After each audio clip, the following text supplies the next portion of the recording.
Hello, I'm Jack Nichols and welcome to highlights of the 2011 Formula SimRacing World Championship.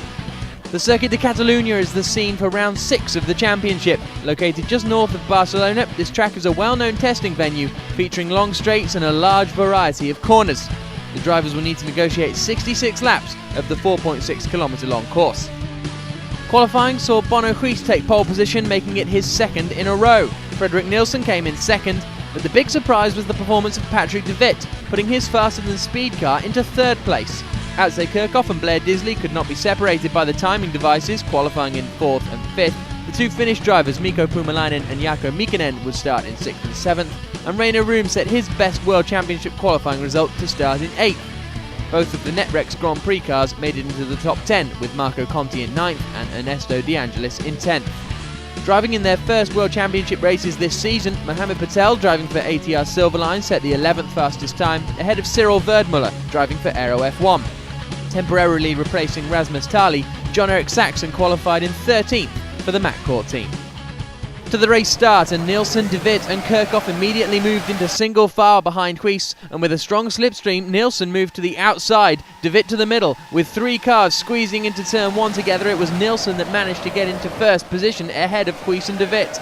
In the midfield, Karol Poniatowski clipped the back of his teammate, spinning out and ending his race after just 2 corners. And an uncharacteristic mistake from Jarkko Mikkonen saw him run too wide through turn 3, touching the grass and spinning his car. Rainer Room lost out to both of the NetRex cars, and Jim Paresis made a good start to move up into 12th, but otherwise there was little overtaking in the opening laps.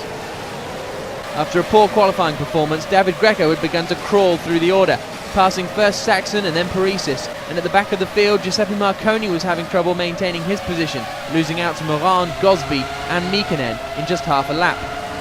In the lead, Frederik Nielsen looked to be slightly faster than his precision counterpart, edging out a very small gap over Bono Huis. Patrick de Wit could not keep up with either of the two leaders and was having to deal with a lot of pressure from Atsé Kirchhoff in 4th. Contact was made after an aggressive passing attempt from Kirchhoff, who immediately backed off to allow de Wit to keep his position. In 5th place, Blair Disley followed close behind, just ahead of Mikko Puumalainen and Marco Conti. The spectacular spin from Morgan Morand had the Frenchman performing full rotations in both directions before correcting his car, and in the midfield, Rainer Room took back his 8th place from Ernesto De Angelis, who seemed to be struggling with his tyres. Running wide over the curb at turn 9 then allowed Mohamed Patel to get through, moving him up into 9th position. De Angelis continued to move backwards, being passed by Aero F1 reserve driver Cyril Verdmuller, and realising that he was in crisis with his tyres, he allowed David Greco to go through. But an unfortunate moment saw De Angelis move back onto the racing line, oblivious that Jon-Erik Saxon was right behind.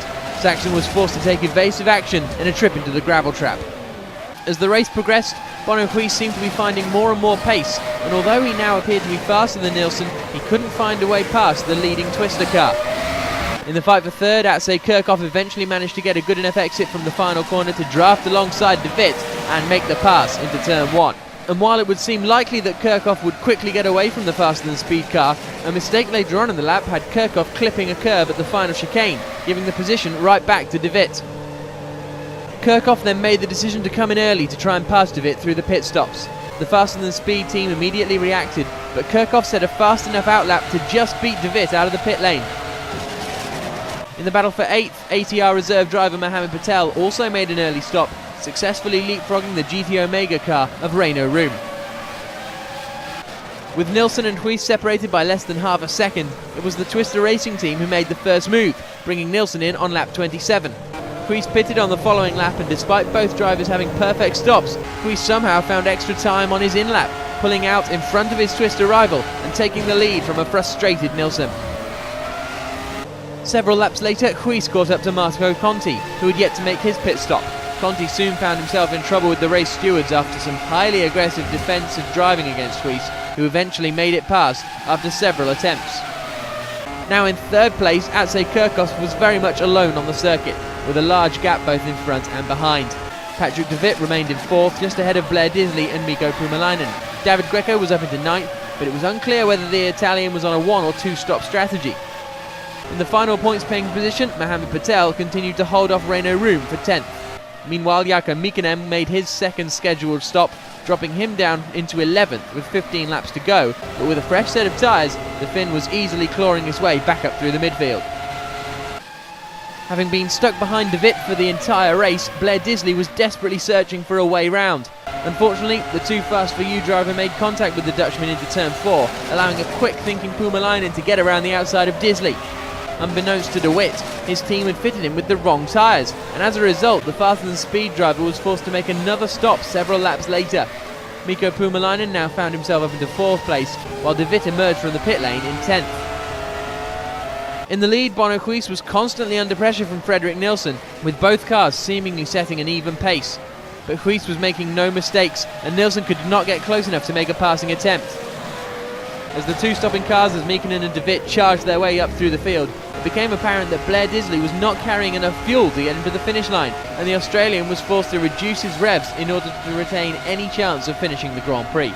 With just 6 laps left, he dropped from 5th down to 10th, with a slight chance still left to claim the final point. On the final lap, things got worse for the Too Fast For You team, when David Greco's attempt to drive the final 2/3 of the race on a single set of tyres failed, and his front left tyre punctured while defending from Mykkänen with just over half a lap remaining. But at the front, Bono Huis held on to the lead from Frederik Nielsen to set a new FSR record, achieving the most successful season start with 6 wins in a row. Frederik Nielsen finished in 2nd place, only half a second behind Huis, achieving his best results so far in FSR. Atsej Kirchhoff rounded off the podium, finishing off a great result for the Twister team, and Mikko Puumalainen crossed the line in 4th position. But further back in the field, the race was not over. David Greco awkwardly continued to drive with his punctured tyre, desperately trying to make it to the finish. As he fell down in all the order in the final sector, Blair Disley was trying to remain in front of Jon-Erik Saxon, but with his car running on fumes, his engine cut out less than 50 metres from the finish, and Saxon beat him to the line by less than 0.08 of a second. Jarkko Mykkänen finished in 5th, benefiting greatly from the other team's problems, and despite having to make an unscheduled pit stop, Patrick de Wit finished in 6th place, demonstrating that he's found a great improvement in his pace. Previous World Amateur Champion Mohamed Patel crossed the line in 7th, achieving his best ever World Championship result, and a very pleased Reino Room finished a solid race in 8th position. David Greco's puncher cost him a top 10 spot. Verdmuller finished a difficult Grand Prix in 12th, and despite crossing the line in 13th, De Angelis was relegated to 14th behind Morgan Moran after a penalty for contact between the pair. Parisas and Marconi brought up the rear of the field in 15th and 16th position respectively. The driver standings see Huis now with double the points of his closest rival and teammate Jarkko Mykkänen. Nielsen has moved up to 3rd, though there are only 10 points separating Nielsen, Greco, Kirchhoff and Puumalainen. The rest of the top 10 remains unchanged, with Tali in 7th, ahead of Saxon, Marquez and Hurl. Despite Twister Racing's great result here, Precision have maintained their huge lead. Matt Core have moved ahead of the Too Fast For You team after the Spanish constructor only managed to score a single point at its home Grand Prix. Neither NetRex nor Aero F1 scored any points in Spain, and Reino Room's 8th place has helped keep GT Omega Racing just ahead of ATR Silverline. Patrick de Wit's result has moved faster than speed further up into the game. The next round will be the Monaco Grand Prix, and you can watch that race live as it happens. Simply go to www.psrtv.com on the 19th of June at 5:30 PM GMT. We hope you've enjoyed today's highlights. I'm Jack Nichols, and we'll see you in 2 weeks' time for the next round of the 2011 Formula SimRacing World Championship.